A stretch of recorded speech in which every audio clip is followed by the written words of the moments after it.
For 21 years, one person mailed letters to an Ohio town, and nobody ever caught them. Circleville, Ohio, population under 13,000. In 1976, the first letter arrived at a local resident's home. It wasn't a threat. It was personal, containing details about their life that only someone watching would know. The record only says the letters kept coming. Dozens, then hundreds, all unsigned, all handwritten. And each one raised the same question: who had the time, the obsession, and the access to learn this much about so many people? By 1980, the letters had evolved. They weren't just gossip anymore, they contained accusations, affairs, financial secrets, embarrassments meant to stay buried. Recipients began to panic. Some changed their routines, others moved. The police filed reports, but the letters had no signature, no fingerprints that led anywhere.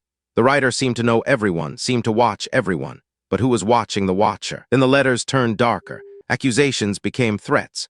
One resident received notes about her children, another about their car being watched. The town fractured. Neighbors suspected neighbors. Families turned inward. Local authorities brought in the FBI. Handwriting experts examined every envelope. Still nothing.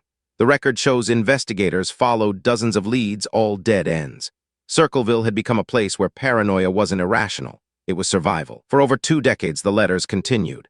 The FBI investigated. Local police pursued leads, profilers offered theories, yet every year new envelopes arrived. The writer's identity remained locked behind ink and paper. Then in the late 1990s, the letters stopped. As suddenly as they'd begun, they ceased. The record only documents silence, no arrest, no confession, no closure. Decades later, Circleville still doesn't have an answer. No one was ever charged. No confession ever came. The case files remain open.